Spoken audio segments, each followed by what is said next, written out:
Thank you so much, Sam. Quickly introduce myself. So I work with Remake as well, and had the pleasure of being introduced to Benita maybe a couple weeks ago. We were connected through Remake's Pay Up campaign, which is essentially demanding brands pay up for their in production or produced orders. And Benita, I know you've been doing a lot of work around that, and we had a conversation on a Friday, which I could have figured probably be like 30 minutes or so. We ended up chatting for an hour and probably could have gone on for many more hours. But I was so blown away from the conversation because you have such a diverse background, so many different skills and talents and careers that you've pursued. And you're using all of those talents and abilities to support the ethical fashion movement. And as someone who has, kind of a Jane of all trades as well, I always get really excited when I hear how other women are kind of, piecing together all these different things with something they really care about. And so I was so hoping that you'd be able to share your story with the rest of us, because I know that I can benefit it, and you guys, we can all benefit from it. So we're really excited just to have you here. I would love for you to give a little intro about yourself, because you can definitely do it better than I can. And tell us about your journey into this. Sure. Yeah. So before I get started, I just want to give a little caveat. I'm super pregnant, so I am very uncomfortable sitting. So if I move around or I start doing like weird dances, please excuse me. My baby is just like right up under my ribs and she's killing me. So just a caveat, not to like distract anybody. So I'm super, super excited to be here. Because you're right, Robin. I have a very diverse background, and I'm going to get into that in a second. But, I think when I became interested in sustainability and how could I really become an active part of the sustainability movement, I had a very, I think, narrow idea of what that required. Mm-hmm. It always feels like, oh, you need to be a blogger, or you need to be a designer, like, oh, I should start a company. Yeah. And what I've realized over time, and what my own journey has taught me, is that that's actually not that helpful. There are wonderful designers out there, and if that is your path, then like absolutely do that. Mm-hmm. But I think when we look at sustainability as a whole, it's such a huge topic to tackle, right? Yeah.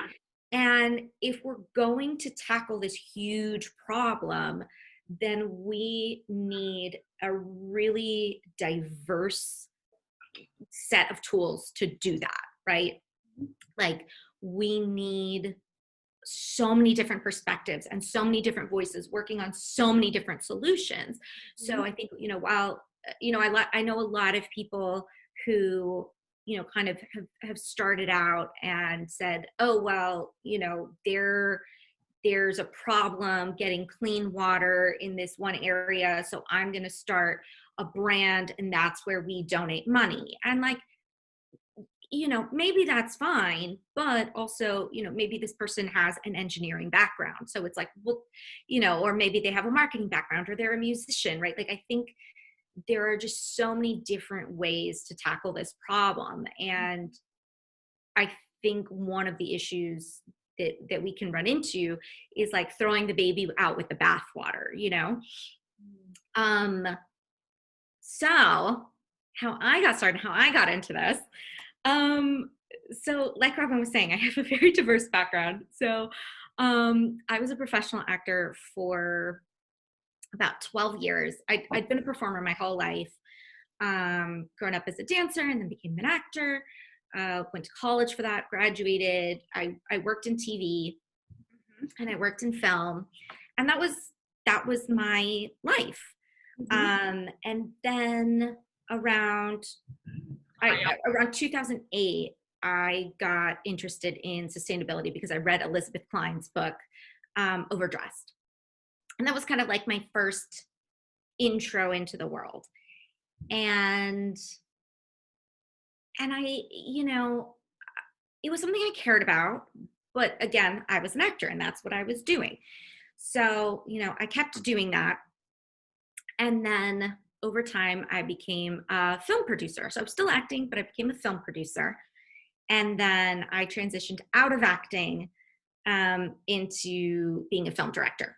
So my last, I moved out of Pennsylvania. I moved out of LA to Pennsylvania to help with family. And the last like I acted for like 12 years. I was producing and acting for about 5 simultaneously, and then I was directing for my last like 3 years. And during that time, so that was kind of like what I always thought of as my job, you know. And during that time, while I was still an actor, I realized I was on a pretty popular TV show for a while, and a lot of our audience was kind of like teen girls. And so I got a lot of followers on social media, and I was getting just these like very, very personal messages from these young women. I mean, just talking about like their lives and loves and how they feel about their body and how they, I mean, it was just very, very personal. And I realized at that point that I had this platform, and I had a responsibility to use it wisely. Like I didn't feel comfortable just like putting pretty pictures of myself up and being like, no, I'm so cute. Like that's just not me. And so I started to talk about sustainability on my social media. And then right around that time, I was approached by a digital network, and they produced content that was all like beauty and fashion related. And they approached me and said, you know, we'd love for you to create some content. Like what could you do? And, you know, being the type of person that I am, I was like, well, I want it to be meaningful and I want it to be impactful. So I said, well, I can talk about ethical fashion. That's what I can talk about. That's something I'm very, very passionate about. And so I created a series for them called Compassion Fashion, and it got a really good response. And so I just kind of stuck with it. And as I was still acting and directing and producing, I kind of did that on the side. I took on the, sorry, I got distracted. There's a cat in my backyard that I don't know. As I was doing that, I took on a very like traditional sort of influencer path, right? I worked with a lot of brands to highlight the work that they were doing. I started my blog, you know, I did all of that stuff. And that was pretty good in the beginning. In the beginning, I felt fine about it. But honestly, after about maybe about 1.5 to 2 years of doing that, I got really burnt out because it wasn't bringing enough of myself to the process, right? Like it was using one very narrow aspect of my skill set, which was I know how to take a good photo.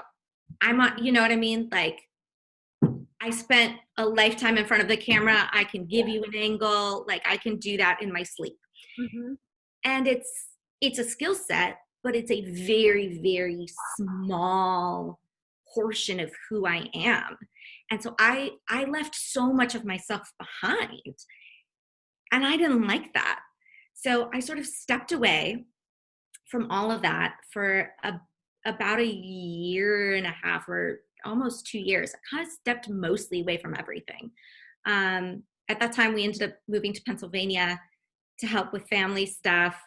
I got a job as I worked at an herbal apothecary making Cool. making herbal medicine and tinctures, and I worked at a regenerative farm. I learned all about regenerative farming. Wow. Because I was like, that's it. I'm not doing any of this. I'm gonna like be a hippie witch farmer. That's what I'm doing. And I loved it, Yeah. but again, it was leaving too much of myself behind, right? Like it still was such a small portion of who I am, because who I am is someone who does like to communicate with other people, does like to create content.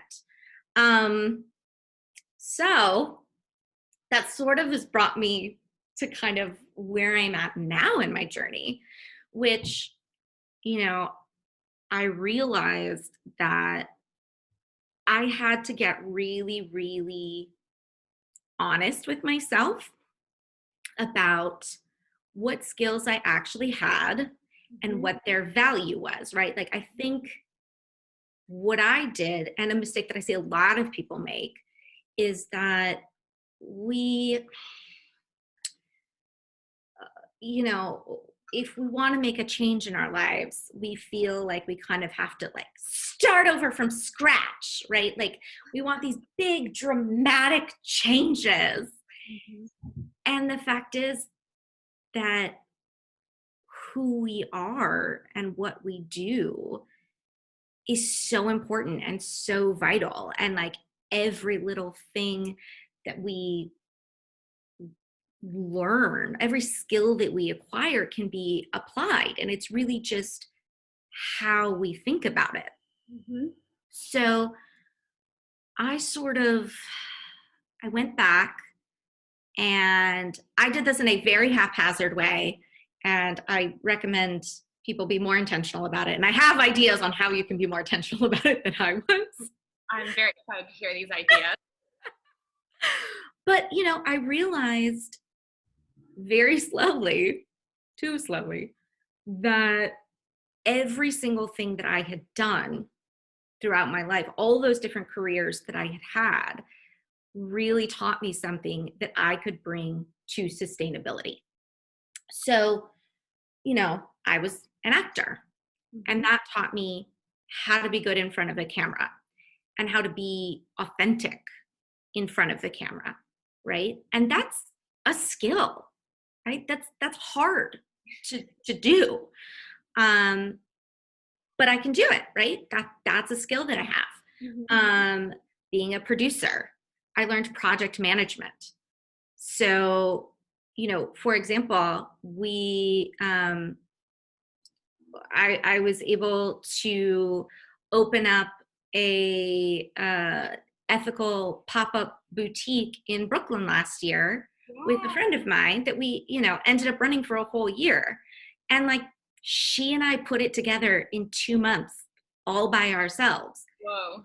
Yeah. It was crazy. I don't recommend doing that in 2 months, but we did. But like my producing skills taught me how to do that, right? Like I can produce, films that are, $500,000, $1 million films. So cool. Yeah. I know how to start this project. I know how to work with people. I know how to get things done in a timeline and not lose track of all these bits and pieces. And when I was a producer, like, did I ever think that I would use that to open up an ethical fashion boutique? Like, no, like I never would have thought that. As an actor, did I ever think that I would use my skills to be the spokesperson for Bolt Threads, which creates, they create like a bioengineered silk out of spider protein, like spider silk proteins. Like, no, as a director, I learned, one, how to tell a story, right? How do you tell a story that's captivating? And that's important in ethical fashion or sustainability in general, because we have to get people to care.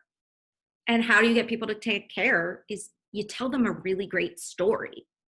That's what makes the difference.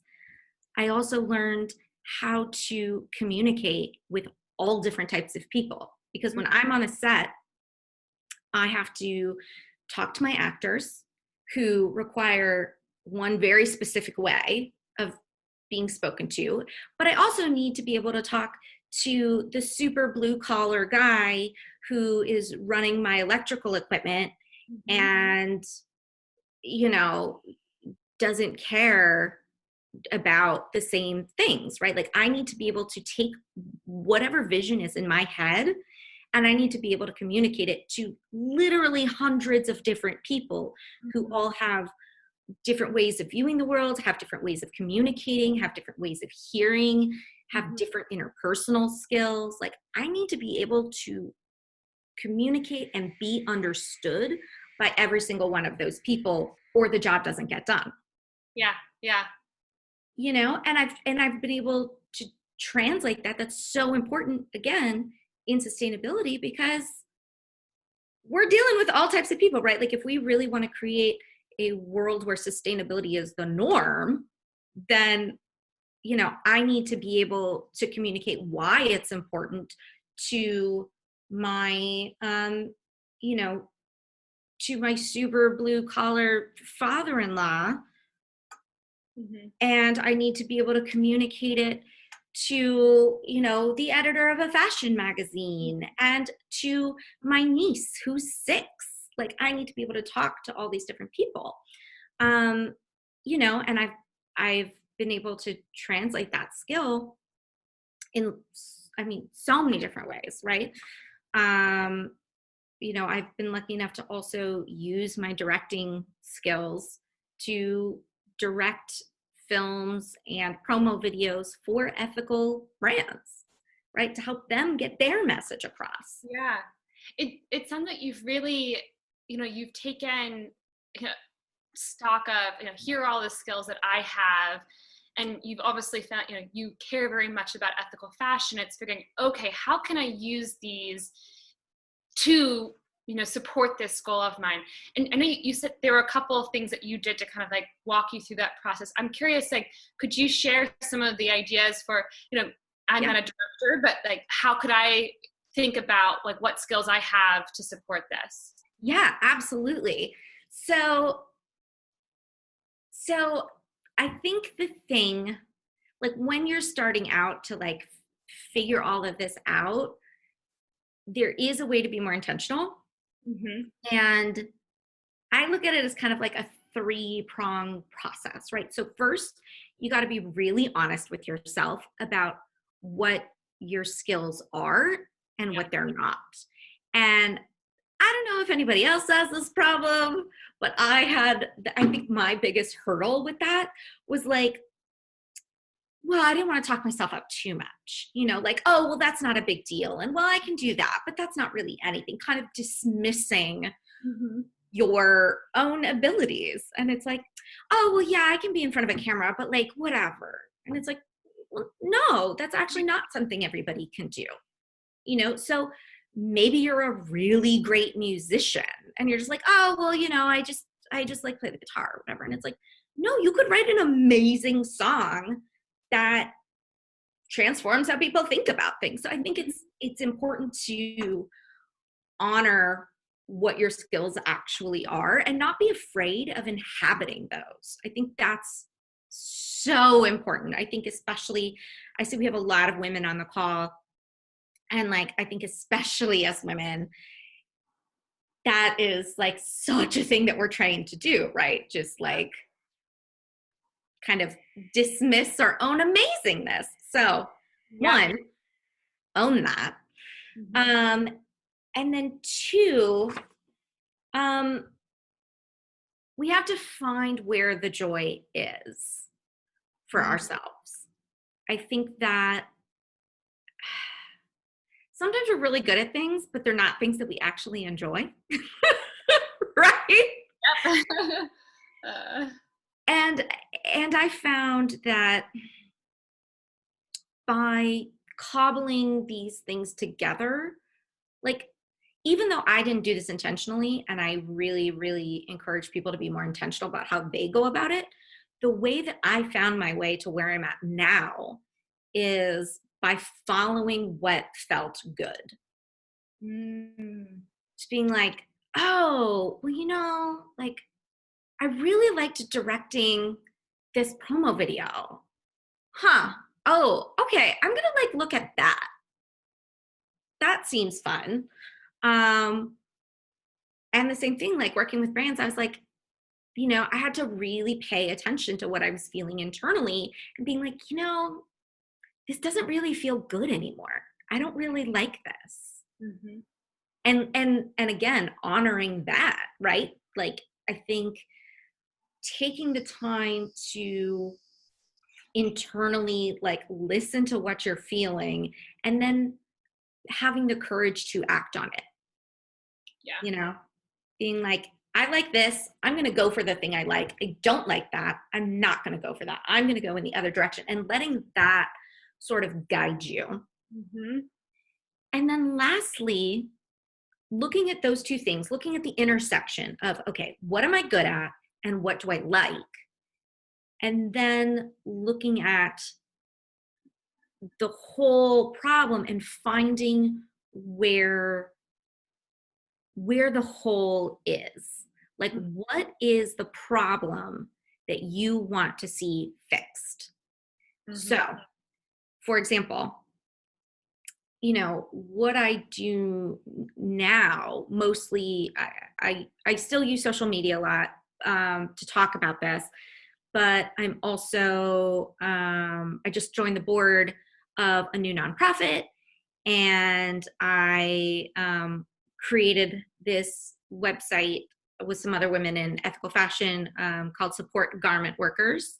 So it's supportgarmentworkers.org. Mm-hmm. And it's basically consolidates all of the fundraisers and petitions that are going out right now to help garment workers be supported during this time. Mm-hmm. And,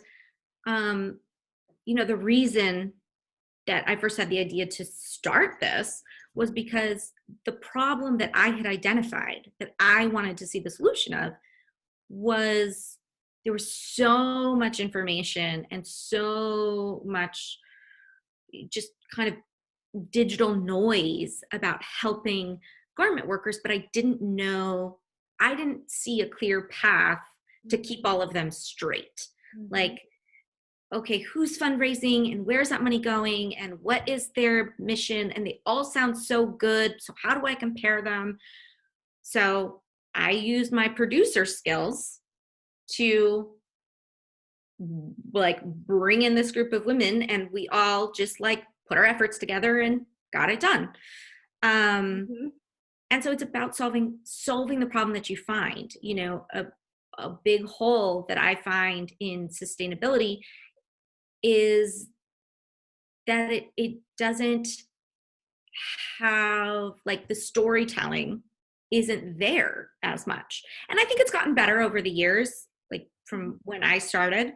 But again, like, I'm used to, like, I worked in Hollywood for a very long time. So when I look for produced content, I'm very picky. Yeah. Right?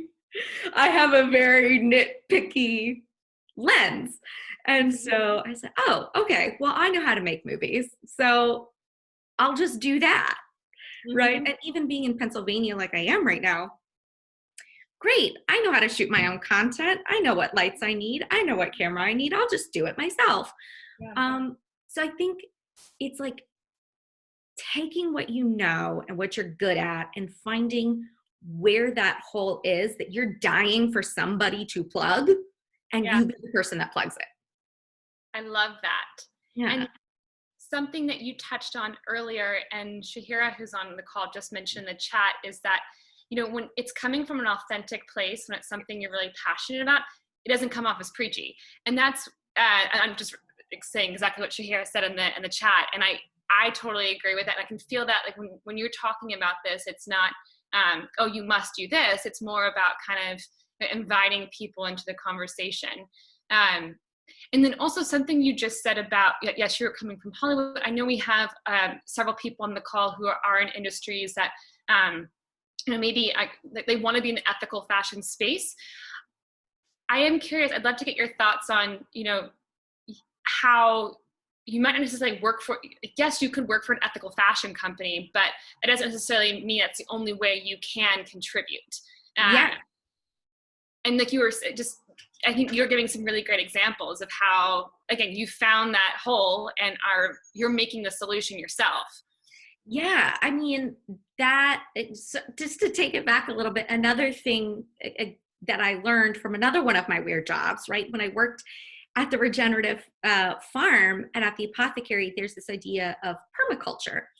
Mm-hmm. And if you're not familiar with permaculture, everybody should go and learn about it right now. It's amazing. It usually gets translated into agriculture. Like, people think of it as like a way to farm. But what it's really about is it's systematic thinking, right? Thinking about the system as a whole and not just these individual pieces and problems to be solved. And one of the main principles that they talk about in permaculture is that the solution lies in the problem. And so that's what I mean when I say, like, find the problem, and you've got your solution. You know where to go because you've identified that problem and it's within there. But yeah, I think that, kind of like I said in the beginning,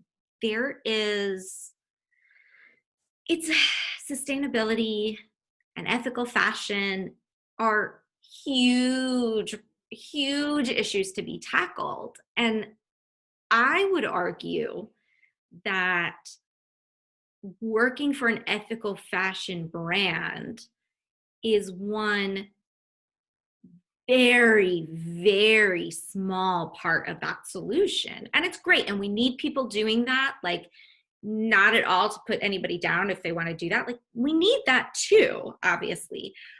But we need musicians who can make great music about this topic. We need engineers who can develop new ways to break down plastics. I know this guy who is really into mushrooms. Like, he's like a myco fanatic, and he's currently developing this way to, like, re-engineer mushrooms so that they break down styrofoam. And, like, that's his, and he's just like this weird hippie farmer dude in the middle of Amish country. But, like, that's his contribution. And he's now going around the country in, being asked to give talks on this. Like, there are so many different ways to tackle this problem, and we need people to tackle these problems. We need doctors to create content around why we should eat more plant-based foods, or why we should eat locally, or get to know our farmers, right? We need pilots to come forward and try and figure out a way to solve carbon emissions on planes. And how do we, what I mean? Like, I think there are so many contributors to pollution, and so we need everybody's perspective, especially, perspectives of people that don't normally get the mic. Yes. That's actually something you very early on in the call, you brought up diversity of skills you were saying, but it got me thinking about just how, the diversity of voices in this space. Yeah. And how, I'm saying this as a white woman, but how do we make it so it's not just white women sitting here talking about how we should care about this? Yeah. Well, I think, I think as a white woman, right, there is a tremendous opportunity to lend your platform to say, oh, great, you want to talk to me about something that's so great, thank you. Here's somebody who can give a better answer to that, right? Like, I love the idea of passing the mic. Mm-hmm. And as I think, especially like as a woman of color myself, and people of color have a incredibly long history of sustainability. That's just part and parcel of the of many cultures. I mean, especially like indigenous cultures, right? Like, I think people look at the land pre-colonization in America, and they think, oh, it was just this open land and everybody was a hunter gatherer. But it was like, no, actually, if you look at the real history, Native Americans cultivated the land in a very specific way, and in a way that was abundant, but also didn't deplete any natural resources, right? It was, they used this idea of permaculture, right? How do you make this thing sustain itself over hundreds of years? Mm-hmm. So, I think bringing your own perspective, bringing your own culture is so important. Mm-hmm. And again, like that has to be a part of the conversation too. And that's why I think diversifying the voices that we have in this community and the skills that we bring to the community are so important, right? Like, there is a wealth of opportunity that it almost makes me sad when somebody's like, oh yeah, I totally gave up my career and everything I did before because I wanted to do this. And then I see them struggling because they don't know how to do that other thing, right? Yeah. Like, they're like, oh, well, I'm not really a fashion designer, so, I'm really having trouble selling my garments or my jewelry. Like, I've heard that story so many times. And it's like the good intention is there, right? But like, maybe you didn't have to work quite so hard. Yeah. I would, you're so right. I've definitely experienced that myself. So it's really nice to hear you talk about just your process. I would love to open up the conversation, questions for the rest of the group. I know we've had a lot of chatter in the chat. So if you guys have any questions you'd like to ask Benita or thoughts you'd like to bring up, please, we would love to make this conversational. Yes, please. And you, as in like, to add to all of the wonderful things that you've been sharing with us.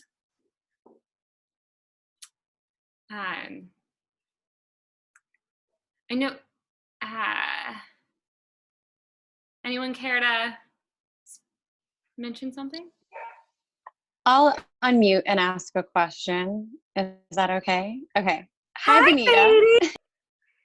Just a quick intro. When I was directing, Katie is my producer that I use all the time, and she's an incredible producer. So, hi, Katie.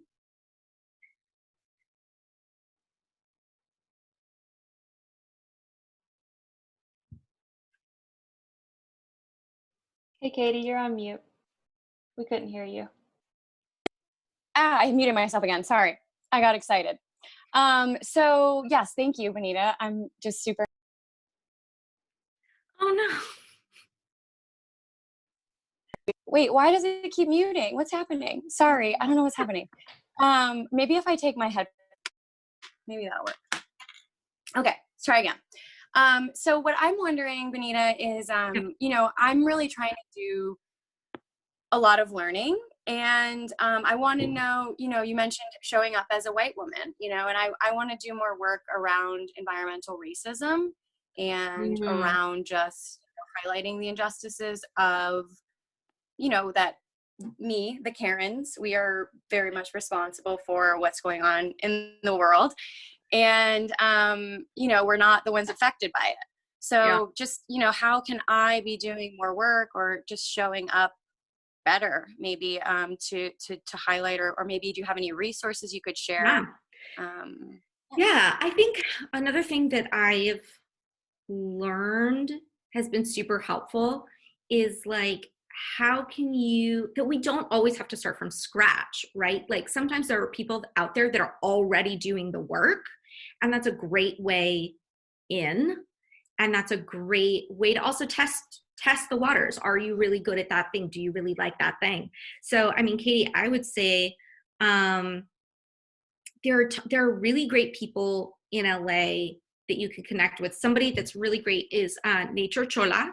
She's on Instagram, and she talks about this stuff a lot. Like, she focused specifically on environmentalism, and she's an indigenous Mexican woman. And so she's like very connected to the land there. And yeah, that's the place that I would say to start, right? Like, get as close to the source as you can of somebody that is already doing the work, because you're going to help further the work that they're doing. And then you may discover another path that like leads off of that. But I think not forcing yourself to always start from scratch, I think is like super helpful. So I would look at her. Okay. Yeah. And I think that's obviously a great point, because like, it's not about me, right? Right. So how do I find someone who this is about and that's already doing the work? Okay, cool. Are you familiar with the NDN? I think it's called NDN Collective. Okay, because I just discovered them, and so I've been looking at some of the work they're doing for COVID-19 and stuff. Oh, so okay. No, curious I'll look if into you're them. familiar. Okay, cool. Well, thank you. Yeah. Nice to see you.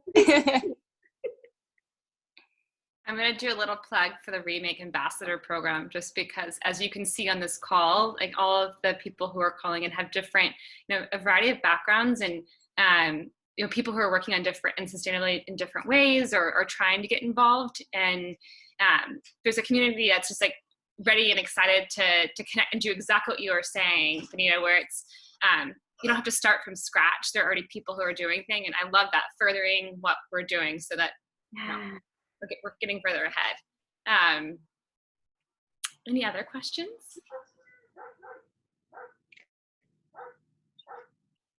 Ruby. Yeah, I'm like, you know what? Yeah, I'm gonna speak up. Hi. Do it. So yes, little introduction.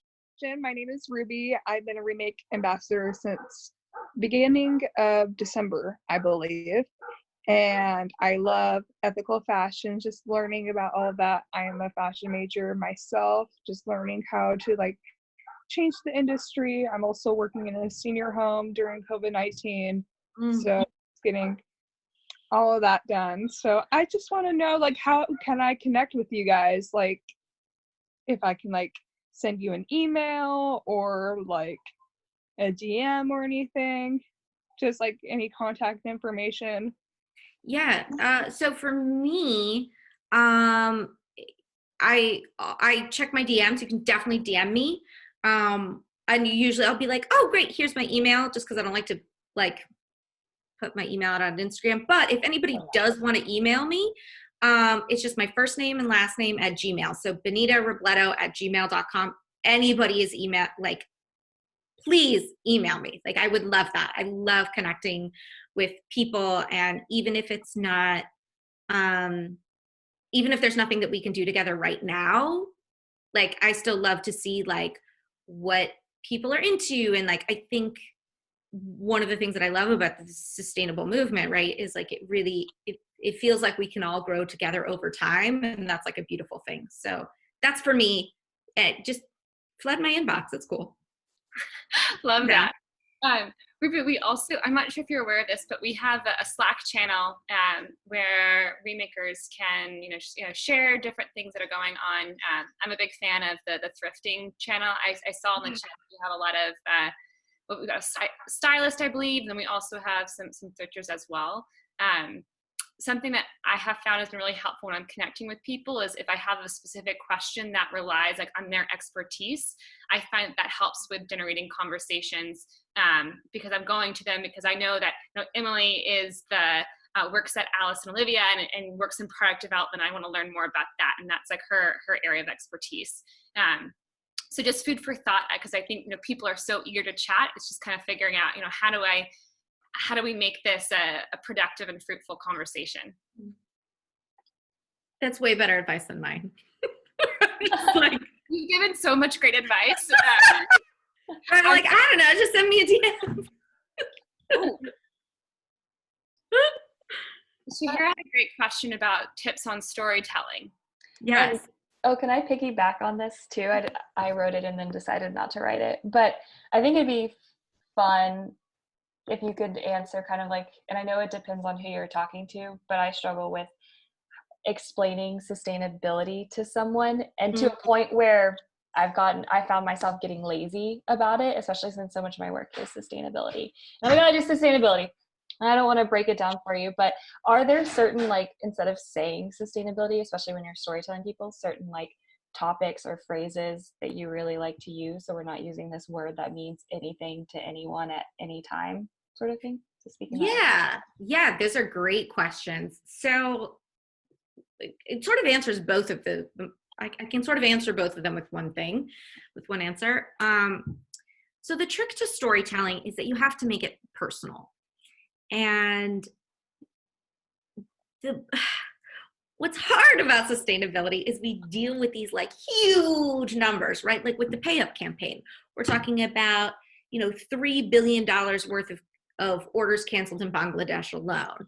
And 500 million people, according to Oxfam, 500 million people are going to be put into dire poverty in a matter of weeks, right? Like that, those numbers sound terrible, and they are terrible. They mean nothing. It's too much for our minds to comprehend. That's not how our brains developed. They want a personal story. So when I talk about this stuff, I like to make it as specific as possible.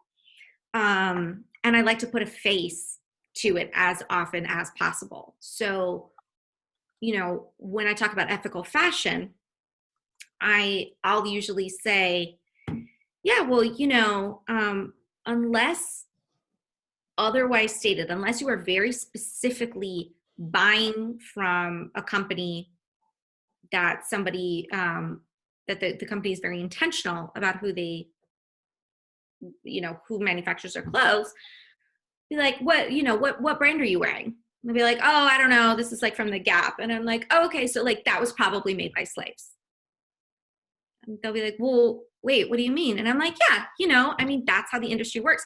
And that like immediately draws people in when you can make it specific. And I'll be like, look, I'm not like shaming you here. This is just how it goes, right? So, and I can point to the difference between like, oh, okay, see that shirt that you're wearing, cost X amount in carbon, whereas like I bought this secondhand, so blah, blah, blah, blah, blah. And by making these really small shifts, like that's how I talk about it. Really personal, really everyday. And I think letting people also see what's exciting and happy about it is really good, because I think, it can get really shamey and very like finger waggy. And we should do finger wagging, right? Like we should be very like the Pay Up campaign, right? Like we should be calling brands out 100%. But also I love sharing, like, oh my God, yeah, isn't this bag amazing? People will be like, oh, that's a really beautiful bag. Oh my God, thank you. You will never believe where I got it. They're made by these Indigenous Guatemalan women, and they have their own collective, and look at their Instagram. Look how beautiful like these women are, and look how cool. And they're like, oh my God. And then people get drawn into that, and I think that also kind of takes us away from like the saviorism aspect, which we always have to be super careful about in sustainability. So I think I make it personal, and I find the joy, and I share that. That's how I like to talk about it. I I love the share the joy bit. I remember that was something that you and I talked about for quite some time, specifically at Coats, which we will have another conversation about this at some point in the game. Not Coats. We're like, fashion and style, like, it can be very fun and it is a joyous thing. And so, by you exploring different ways, by buying from, brands that are supporting they truly are empowering and supporting their workers, or, me wearing this secondhand shirt that I probably wear 3 times a week, it's like all these little things where it's like, you can still participate and feel fantastic about getting dressed, but, and using that as a way to bring people into the conversation. We had a question about finding sustainable and ethical brands, which I know Sam just referenced, but again, a little Remake plug. Remake is all about providing information so you can become educated about what's going on, but also providing solutions about what you can do.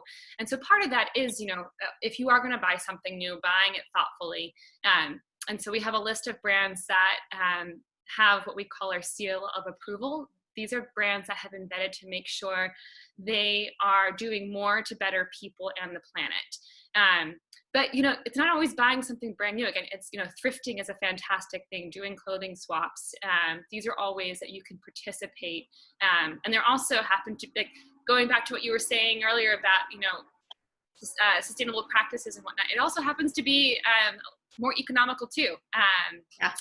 Win-win. It really is. Love thrifting. Well, gosh, do we have any other final questions, things that people want to bring up? I had a thought. Benita, you sort of, 2 things. One, I think you do a great job of really meeting people where they're at. You say you're a little finger waggy, or, we should be doing this, but I think you're really good at making it approachable and easy for people.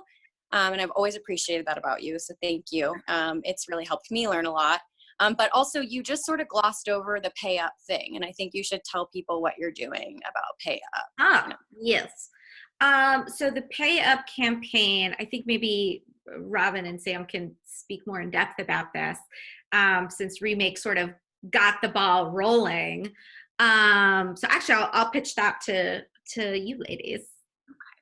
Okay. Well, essentially, when COVID-19 was sweeping across the world, Remake started hearing from our network of labor organizers, activists, and manufacturers that big brands like the H&M and Zara's of the world, were not paying up for their orders that were in production or had been produced.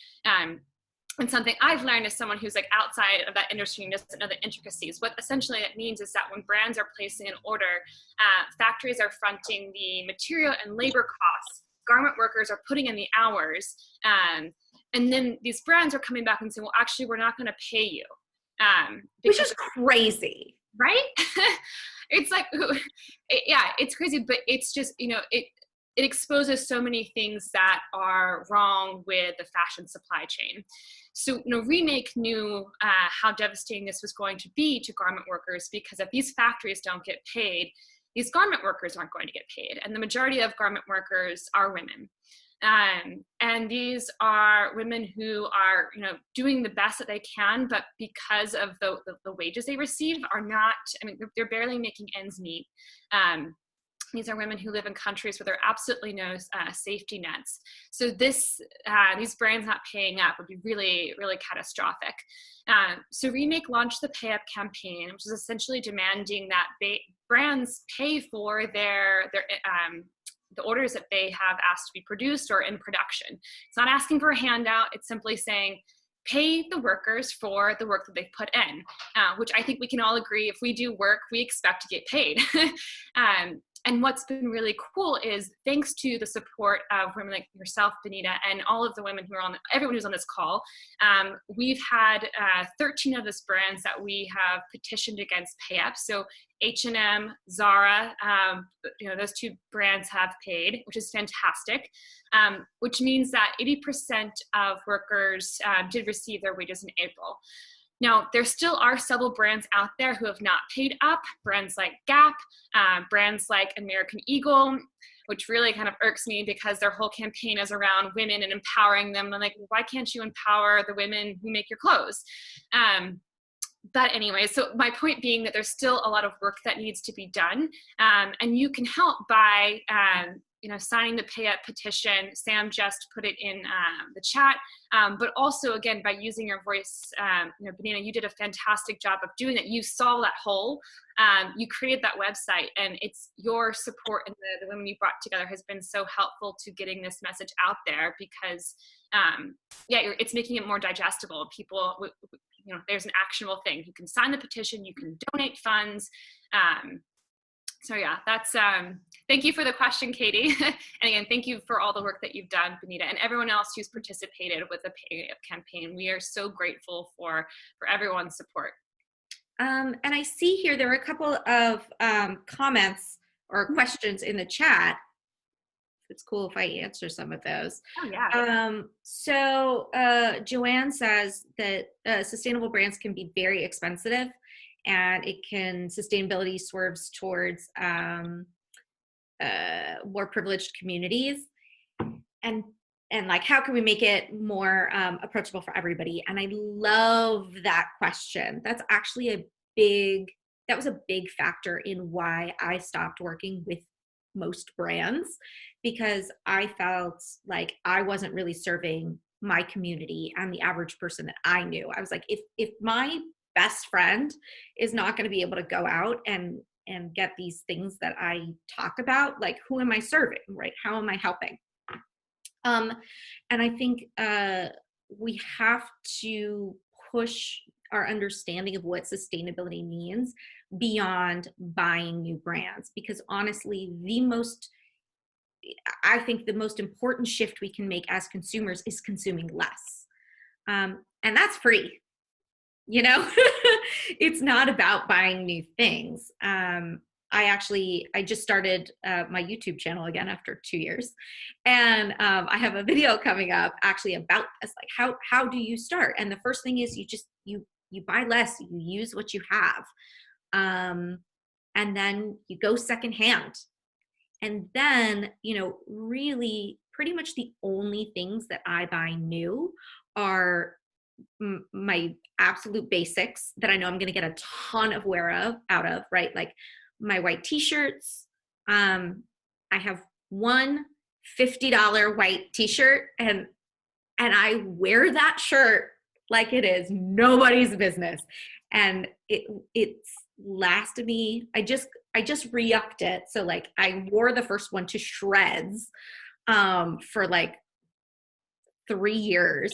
So it's like one $50 shirt that I buy every 3 years, and like underwears and bras and socks. Like that's kind of all I buy new, and almost everything else is secondhand. And when we shift our mindset that it's not about buying new at all, it's super accessible to everybody.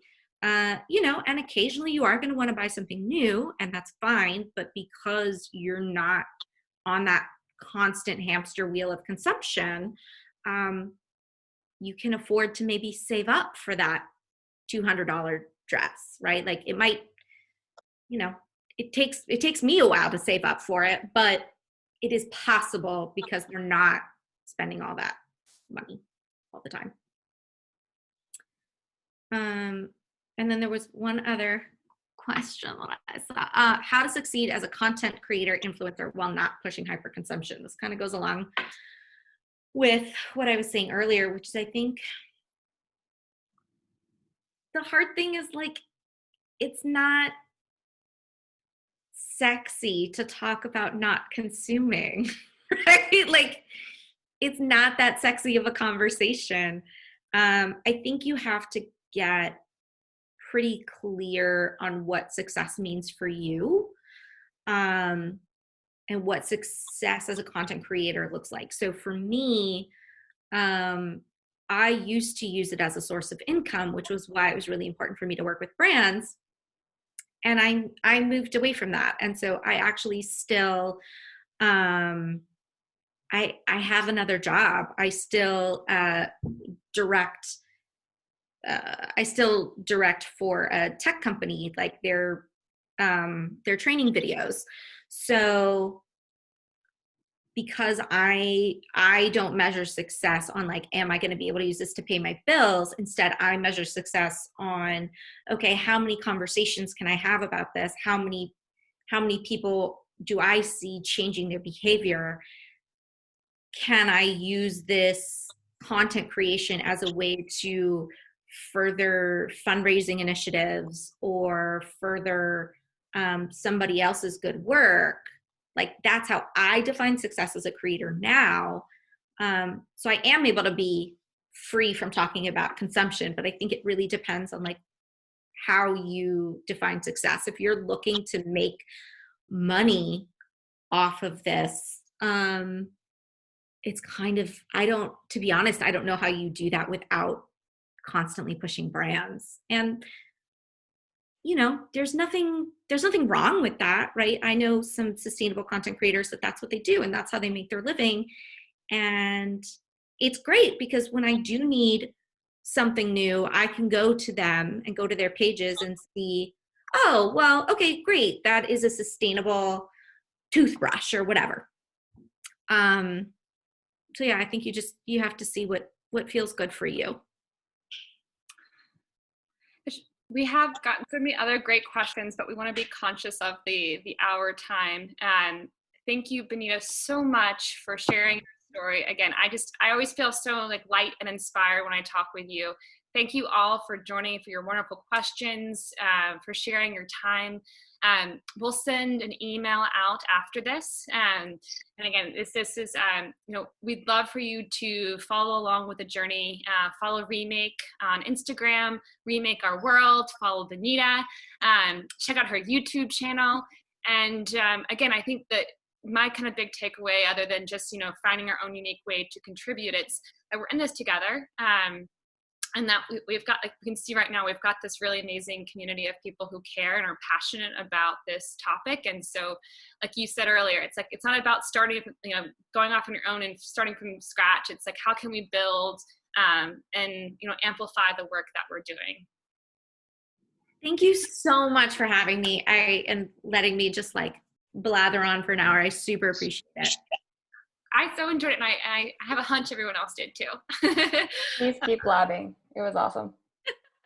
Loved it. Anything that you want to add? Yeah, I'll just wrap by saying we'll be coming out with more content next week. And then towards the end of May, we're going to have a panel about voting and fashion legislation. So again, with whatever things going on, we still have an election at the end of this year towards November, and we still need to register to vote. And I think it's also an important piece to think of, as sustainability is so big, what kind of legislation at states and national levels or internationally should we be pushing in our own countries and communities to help move sustainability forward? Because again, that's a whole nother piece of the puzzle, as well as policy making and making big swift changes. So we'll host our first discussion on fashion and legislation and voting and how all of those play together too, towards the end of May. So keep up an outlook for more from Remake. Awesome. Well, thank you, everyone. I'm going to shut the recording down in this meeting, and we'll send you all a follow-up.